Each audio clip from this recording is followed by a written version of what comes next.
Aujourd'hui, on va essayer de répondre à la question comment est-ce qu'on apprend vraiment un geste de golf. Alors, avant de sauter sur vos claviers et de balancer cette vidéo à la FF Golf, je vous prie de la regarder en entier jusqu'à la fin. Pour répondre à cette question, on va voir 4 concepts super importants pour comprendre comment on construit et comment on apprend un geste complexe comme celui du swing de golf. Je vais aller du plus connu au moins connu, donc encore une fois, restez bien jusqu'à la fin pour ne rien rater. Comme d'habitude, vous pouvez télécharger ma mind map en description, vous aurez tout mon raisonnement et mes sources. Je m'appelle Paul, je suis coach mental et bienvenue sur Tribugolf.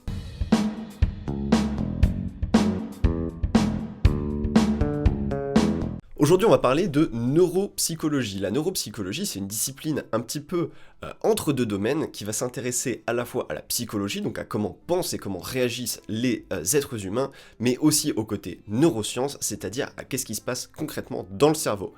Pour ce faire, je vais me baser sur les écrits et les sources de ce bouquin qui s'appelle Your Inner Golf Guru, qui a été écrit par un professeur américain et qui applique du coup les neurosciences au sujet du golf. Ok, le premier concept qu'il faut absolument que vous compreniez, c'est que vous ne pouvez pas oublier votre geste de golf, vous ne pouvez pas supprimer quelque chose de négatif dans votre swing, vous ne pouvez que remplacer ça par un nouveau geste mieux ancré.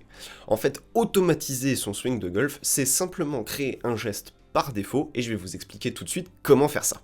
Avant d'attaquer plus en détail, il faut comprendre comment se forme l'apprentissage d'un geste tout court. En fait, un geste complexe comme celui du swing de golf, où il y a à peu près 600 éléments de votre corps qui bougent en même temps pour produire ce geste de golf, bien évidemment, vous ne pensez pas à ces 600 parties de votre corps, muscles, os, articulations qui bougent ensemble pour produire votre geste de golf. Ce que vous faites, c'est que vous avez créé dans votre tête un chemin neuronal qui va dire à votre corps, eh bien tu bouges ça, puis ça, puis ça, puis ça, puis ça, puis ça, etc. dans cet ordre-là, avec cette synchronisation-là. Bien évidemment, c'est très complexe. C'est pour ça qu'il faut faire ce qu'on appelle une abstraction. Vous ne pensez plus à chaque élément, vous pensez au geste en globalité ou à des grands éléments du geste. Comme par exemple quand vous pensez à votre triangle, en réalité vous pensez à bien plus qu'un triangle, vous pensez à plein de petits éléments, mais vous avez abstrait ça. Et donc ce qu'il faut que vous compreniez, c'est que à chaque fois que vous faites le même geste, vous renforcez ce chemin neuronal précis lié au geste que vous êtes en train de faire. C'est ce qu'on appelle le phénomène de myélinisation.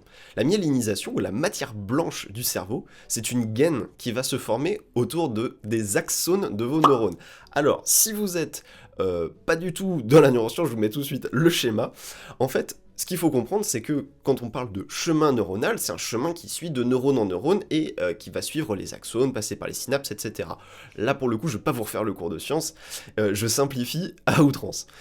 L'idée, c'est que à chaque fois que vous allez faire le même geste, vous allez avoir cette petite couche de myéline qui va se former autour de vos axones, et plus cette couche de myéline va être épaisse, c'est comme une gaine sur un câble électrique, moins vous allez perdre le signal. Et donc plus cette couche de myéline va être épaisse, plus elle va être dense, plus elle va être qualitative, et plus vous allez avoir un chemin électrique qui va passer correctement. Comprenez, plus votre geste va se faire précisément, exactement comme vous le voulez. Et donc, quand je vous dis que vous ne pouvez pas oublier votre swing de golf, c'est qu'en fait, une fois que votre schéma neuronal il est créé, qu'il y a de la myéline qui s'est formée, vous ne pouvez pas le détruire ou l'effacer. Tout ce que vous pouvez faire, c'est créer un nouveau chemin par défaut. En fait, il faut imaginer, c'est comme si vous avez un chemin un petit peu boueux, je pense qu'en ce moment c'est assez facile à imaginer, et que vous passez encore et encore et encore avec une brouette. Et bien vous allez former une ornière. C'est votre chemin par défaut. Et bien si vous voulez faire un nouveau chemin, il faut que vous sortiez de cette ornière et que vous la recreusiez jusqu'à ce que ce soit celle-là la plus évidente. Pour faire très simple, c'est comme ça que ça fonctionne. Et donc, votre nouveau swing automatique, il n'arrivera que le jour où vous aurez créé un chemin plus solide, plus évident pour votre cerveau, et que ce sera celui-là qui l'empruntera par défaut. Et donc, quand vous venez juste de faire un petit changement technique sur le practice et que vous avez tapé quelques balles et que vous allez sur le parcours, il est absolument inenvisageable que vous ayez déjà automatisé votre swing, parce que si vous avez tapé, mettons, 600 balles avec votre ancien et que vous tapez 30 balles avec votre nouveau, vous vous doutez bien que c'est pas tout à fait mis en place de manière automatique encore. Maintenant, le grand jeu, ça va être comment est-ce qu'on gagne du temps sur la construction de ce nouveau chemin, sur cette myélinisation. Eh bien, en fait, la meilleure manière de faire ça, selon les recherches qui ont été faites, c'est de se concentrer de manière très précise sur des éléments successifs. Par exemple, quand on apprend un morceau de musique, on va pas chercher à jouer tout le morceau en entier, puis à le répéter, à le répéter, à le répéter. Ce qu'on essaierait de faire si, par exemple, on essayait d'apprendre un nouveau swing de golf en entier. Non, on va se concentrer sur quelques notes, puis quelques autres notes, puis quelques autres notes, puis quelques autres notes, et puis après, une fois qu'on connaît le couplet, eh ben, on va se concentrer sur le couplet, puis le refrain, puis le solo, etc. Eh ben, au golf, c'est exactement pareil. Avant de chercher à modifier votre swing en entier, il faut que vous alliez étape par étape, parce que comme ça, vous allez pouvoir renforcer très fortement la myélinisation et le chemin neuronal de certains éléments, que vous allez ensuite pouvoir mettre les uns à la suite des autres jusqu'à créer un chemin en entier qui sera votre nouveau swing de golf automatisé. Et donc, la manière la plus simple pour ça, c'est quand même de commencer par les éléments statiques du swing, parce que vu que le swing de golf ça bouge très vite, c'est très difficile pour vous consciemment, sans avoir un retour potentiellement avec un ralenti, de comprendre tout ce qui se passe sur les éléments en mouvement. C'est pour ça que le mieux pour commencer à modifier un swing de golf, c'est quand même de commencer par les éléments statiques. Et encore une fois, pour renforcer l'automatisation du fait d'utiliser le nouveau chemin, vous pouvez utiliser ce qu'on appelle un déclencheur. L'auteur dans le bouquin que je vous ai cité donne par exemple GPS. GPS c'est pour grip, posture, stance, qui sont les trois éléments statiques sur lesquels on peut se concentrer avant de jouer un coup de golf. Grip correct, posture correcte, stance correcte, position de la balle en stance correcte. Ok, là je peux jouer. Pourquoi ? Parce que là vous n'êtes pas en mouvement, c'est facile de corriger à ce stade-là. Alors bien évidemment, sans créer trop de tension, etc., on va pas rentrer dans les détails. Mais donc si à chaque fois que vous jouez, vous pensez GPS, GPS, GPS, vous allez ancrer rapidement ce nouveau schéma. Et puis on va passer sur la suite, sur à quel moment on arrête de faire ça. Un autre moyen mnémotechnique ou un autre déclencheur de création des chemins neuronaux, ça peut être un métronome. Si vous travaillez sur votre tempo, travailler au métronome, c'est très intéressant. Notamment, il y a des mesures qui ont été faites sur les joueurs du PGA Tour et on s'est rendu compte que même s'il y a des swings plus rapides que d'autres, le ratio, généralement entre la montée et la descente, est de 3 pour 1. La montée est 3 fois plus lente que la descente. C'est encore une fois une approximation, mais ce qui veut dire que si vous aviez une mesure 1, 2, 3, 4, et ben ça fait 1, 2, 3, 4, je descends. C'est encore une fois une grosse approximation, mais ça peut vous donner une idée de travail, une idée de déclencheur. Ok, là, le deuxième concept qui est vraiment super important à comprendre, c'est celui des neurones miroirs. Donc les neurones miroirs, je vais lire pardon, mais ont été découverts par Giacomo Rizzolatti à l'université de Parme, du coup dans les années 90. Ce qu'il s'est rendu compte, c'est qu'en fait, il avait branché tout un tas de capteurs sur le cerveau d'un primate, et ce qu'il s'est rendu compte, par hasard, c'est que ce primate, quand il voyait un autre primate bouger, il y a quand même une partie de son cerveau qui s'activait. Partie de cerveau qui est située dans le lobe préfrontal, c'est-à-dire la partie de votre cerveau qui se trouve à l'avant. Et en fait, il y a vraiment une partie du cerveau du singe qui s'activait comme si il bougeait, alors qu'en fait, il regardait un autre singe bouger. Et donc, c'est la manière, on l'a vu, on s'en doutait depuis longtemps, qu'on apprend par imitation. Quand on dit qu'on apprend par imitation, c'est totalement vrai, mais c'est aussi vrai physiquement dans votre cerveau. Et donc, quand on lit la biographie par exemple de Tiger Woods, et qu'on voit que quand il était même pas en âge de marcher, et qu'il était dans son siège bébé, dans le garage de son père, et qu'il voyait son père taper des swings de golf, et ben en fait vous avez un jeune enfant qui a appris à faire un swing de golf sans même taper une balle, juste en regardant son père, et en plus les enfants ont cette capacité à regarder et à apprendre encore plus par imitation que quand on vieillit. C'est pas une capacité qu'on perd totalement, mais c'est une capacité qui va s'inhiber avec le temps. Mais du coup, la grande question, c'est comment se servir de cette connaissance, de ces neurones miroirs. Et ben, quand on vous dit de regarder du golf à la télé ou de pas regarder du golf à la télé, la vérité, finalement, est un peu entre les deux. Quand vous regardez des très bons joueurs jouer au golf, finalement, vous apprenez quand même en les regardant.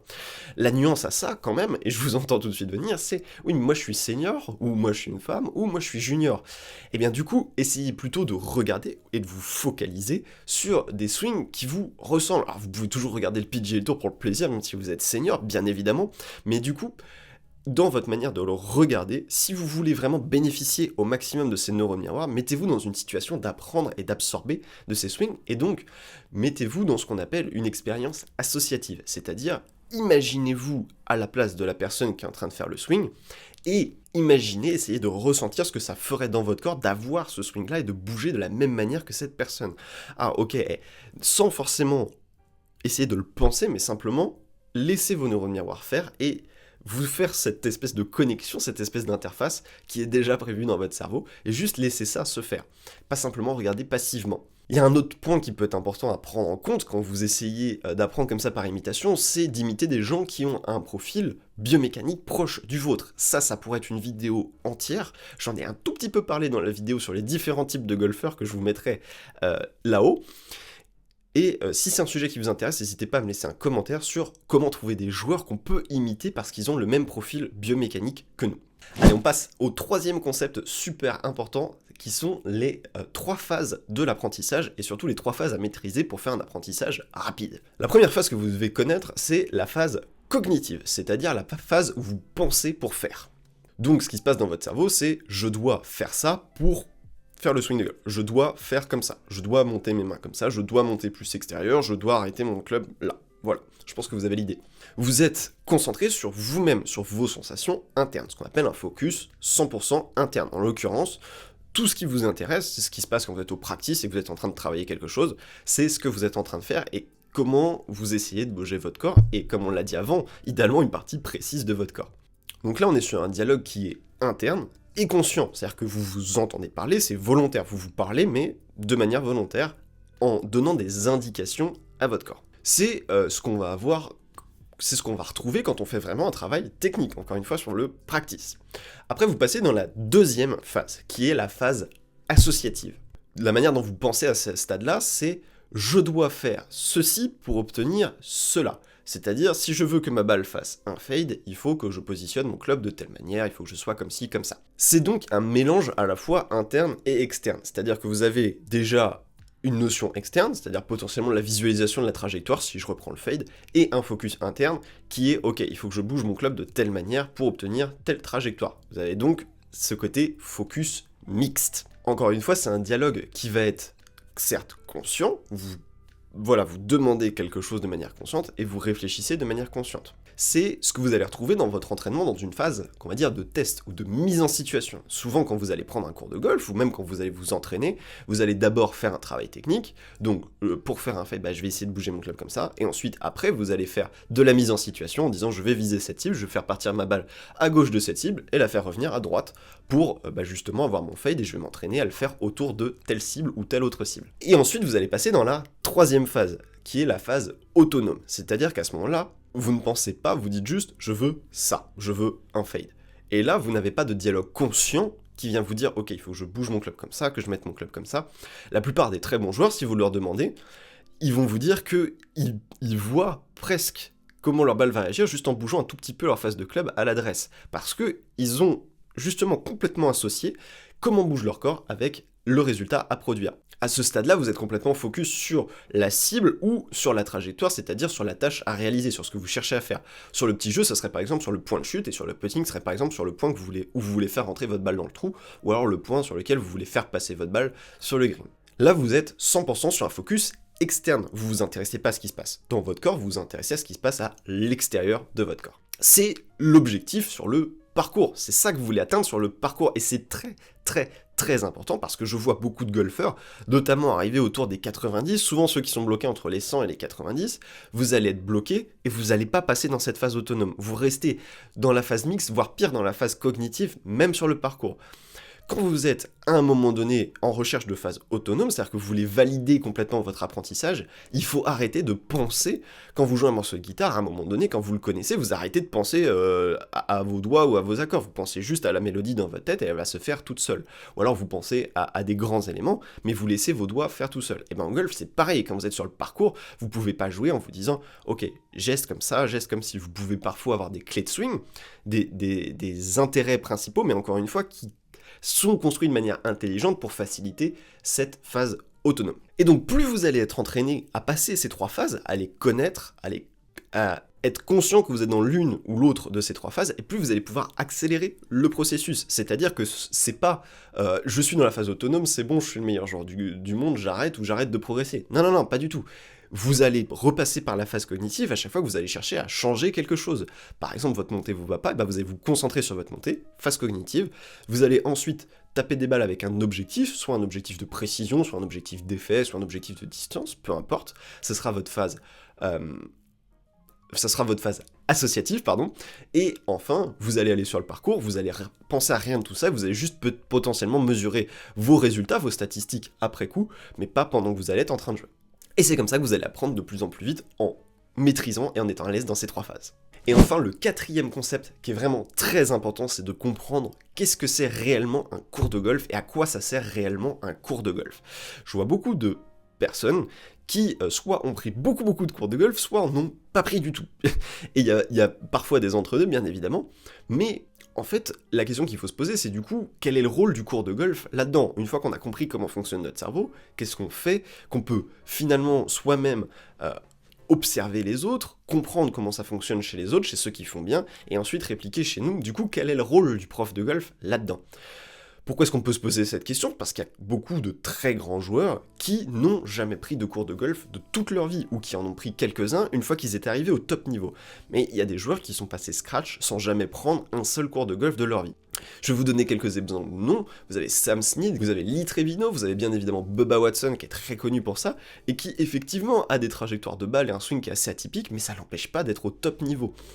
Vous avez aussi Mo Norman qui est assez connu aujourd'hui parce que voilà, il a beaucoup inspiré Bryson DeChambeau. Et vous avez aussi plein de petits jeunes, notamment quand vous regardez les vidéos de Good Good, voilà, si vous êtes anglophone, vous avez récemment Grant qui a joué avec le numéro 1 ou numéro 2 du Canada, un golfeur amateur, qui n'a jamais pris une seule leçon de golf de sa vie à 18 ans et qui joue, bah voilà, négatif en moyenne.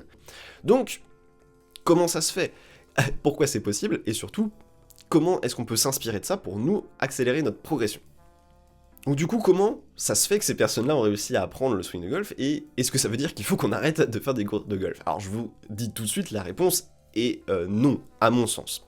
Pour moi, ce qu'il faut comprendre de ces exemples, c'est que vous avez déjà la capacité cognitive et motrice d'apprendre le geste de golf tout seul. Bien évidemment, plus vous avez commencé tard, et plus c'est difficile, mais ça veut pas dire pour autant que c'est impossible non plus. Le prof de golf, il faut le voir comme un accélérateur. Ok, je m'interromps très rapidement parce que je me rends compte en faisant le montage que j'ai oublié quelque chose de très important. Il y a un concept qui a été démontré et qui est très utilisé notamment en marketing, qui veut que quand on est mis face à une autorité dans un domaine, la partie du cerveau qui sert à prendre les décisions est inhibée. Par exemple, quand on vous montre une pub pour un dentifrice avec un dentiste qui vous dit que c'est le meilleur dentifrice, et bien la partie de votre cerveau qui sert à prendre les décisions, et donc à vous arbitrer avec vos connaissances et ce que vous pensez de quel est le meilleur dentifrice, vous allez écouter l'expert. Et bien quand vous êtes en face d'un prof de golf, plutôt que de vous demander si ça correspond à votre biomécanique, si vous êtes capable de le réaliser ou si vous avez compris ce qu'il vous dit, vous allez simplement boire ses paroles et parfois avoir du mal à reproduire et à vous approprier le conseil. Donc, en étant conscient de ça, et juste en le sachant, vous pouvez avoir une meilleure interaction avec votre enseignant et ne pas avoir peur de lui dire quand vous n'avez pas compris ou quand vous ne sentez pas quelque chose, c'est-à-dire que votre corps ne vous permet pas forcément de faire le geste qu'on vous demande de faire parce que c'est un conseil qui n'est pas applicable à vous et votre enseignant il n'est pas à votre place, il ne peut pas savoir ce que vous ressentez. Allez, je vous laisse avec la suite de la vidéo. C'est-à-dire que toutes ces personnes qui ont atteint un très bon niveau de jeu, sans prendre de cours de golf, finalement elles ont pris quelque part des cours de golf, mais si vous voulez, elles ont pris des cours de golf grâce à leurs neurones miroirs, ou grâce simplement en lisant, en ouvrant des magazines, en s'inspirant des meilleurs, et en comprenant le geste de golf. C'est-à-dire qu'elles ont été très impliquées dans leur propre progression, et évidemment, l'autodidacte complet, c'est la personne la plus impliquée dans sa propre progression, parce que bah du coup, il a tout fait tout seul. Quand on est golfeur, on va dire, du week-end et qu'on joue de temps en temps, on n'a pas forcément le temps ni l'envie de prendre le temps de chercher toutes ces informations et de se laisser le temps de découvrir, de faire des erreurs, parce qu'il faut beaucoup jouer pour avoir justement ce réglage qui va se faire soi-même. Le prof de golf, il faut vraiment le voir comme un accélérateur. Lui, il a déjà toutes ses recherches, il a déjà toute la théorie qui permet de l'appliquer à vous, et en plus, il a bien évidemment l'expérience aussi qui fait qu'il a vu plein de swings de golf et qui va pouvoir vous orienter sur certains points. Mais là où il ne faut pas se méprendre, pour moi, sur le rôle du prof de golf, c'est que le prof de golf n'est absolument pas là pour vous construire. Le prof de golf est là pour vous instruire. Il vous donne des exercices, il vous donne des idées de choses à travailler, mais finalement, tout ce qu'il fait, c'est remplir la phase 1. Il remplit la phase cognitive, il vous explique comment faire la phase cognitive, c'est-à-dire, ok, tu devrais changer ça, tu devrais te concentrer comme ça, tu devrais le travailler comme ça. La plupart du temps, ça s'arrête comme ça.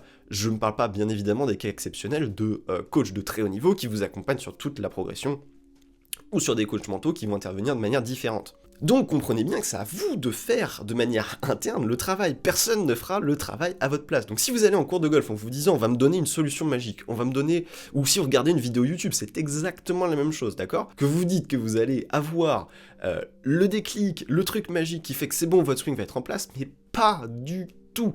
Une fois que vous allez peut-être avoir cette amorce, ce déclic, en fait, ce serait cette amorce de solution, après vous avez encore à passer par toutes les autres phases. Vous allez peut-être commencer à comprendre dans la phase cognitive ce qu'il faudrait que vous fassiez, ensuite vous allez le faire de manière consciente, donc phase 1, le fait de comprendre ce que vous devriez faire, ce serait la phase 0. Donc phase 1, comment je fais pour le faire, phase 2, comment je fais pour le faire pour atteindre ma cible, et phase 3, comment je joue en juste me laissant faire ça. Et ensuite vous allez devoir renforcer, peu importe qui vous êtes et peu importe combien vous payez votre prof de golf, après c'est vous qui allez faire vos chemins neuronaux, créer votre myéline, renforcer votre gaine, jusqu'à ce que votre swing devienne, votre nouveau swing, votre changement de swing devienne principal par rapport à l'ancien. Et là, à ce moment-là, vous aurez peut-être effectivement ce qu'on appelle un swing automatique qui réellement n'existe pas, hein, c'est un mythe, je vous rassure, ou je vous rassure pas d'ailleurs, mais tout ça, ce n'est que finalement des gaines de myéline dans votre cerveau qui sont formées sur votre swing idéal, qui vont continuer à varier de toute manière tout au long de votre vie de golfeur, parce que vous aurez toujours des petits changements, des petits ajustements, et votre corps va changer. Et donc, mon message avec cette vidéo, et en vous expliquant comment faire pour apprendre un geste de golf, comment ça se passe là-dedans pour apprendre un geste de golf, parce que finalement c'est ça qui va contrôler tout le reste, c'est de vous redonner le pouvoir d'apprendre votre geste de golf. Ça veut surtout pas dire d'arrêter d'aller voir des enseignants de golf, ou d'arrêter de regarder des vidéos de golf, ou d'arrêter de regarder des cours de golf, mais si vous passez pas par les 3 phases derrière, comprenez bien que c'est d'une inutilité totale. Ça ne sert à rien. Voilà, on touche à la fin de cette vidéo. Si elle vous a plu, merci de me laisser un like et de vous abonner, c'est très important, ça aide à faire remonter la chaîne, permettre à d'autres personnes de accéder à ces connaissances, à ces idées, et peut-être d'inspirer d'autres personnes. Il y a une autre question que je voulais vous poser si vous êtes enseignant de golf. Est-ce que vous préférez avoir justement des golfeurs qui viennent vous voir en espérant que vous allez tout leur donner et que juste ils font et que ça va être génial, ou est-ce que vous préférez avoir des golfeurs qui sont quand même dans leur propre progression, qui essaient de comprendre ce qui se passe, qui réfléchissent, qui essaient d'appliquer et qui reviennent vous voir quand ils ont fini par réussir à mettre en place les changements que vous leur aviez donnés la première fois. Voilà, si vous êtes enseignant de golf, que vous avez vu cette vidéo jusqu'à la fin, si vous pouvez mettre un petit commentaire pour me répondre là-dessus, c'est un point qui m'intéresse aussi parce que bah voilà, je suis pas à votre place, moi en tant que coach mental, j'interviens pas à ce niveau-là. Bon voilà, je vous remercie vraiment d'avoir suivi cette vidéo. Encore une fois, le petit like, le petit abonnement, le petit commentaire pour me dire si y a des choses que vous voudriez apprendre, si vous voulez que je vous fasse une vidéo sur les types biomécaniques, comment s'inspirer des bons golfeurs, et comme d'habitude, la mind map à télécharger, premier lien en description si vous voulez les infos et les sources. Moi je vous dis à la semaine prochaine pour une nouvelle vidéo. Allez, ciao!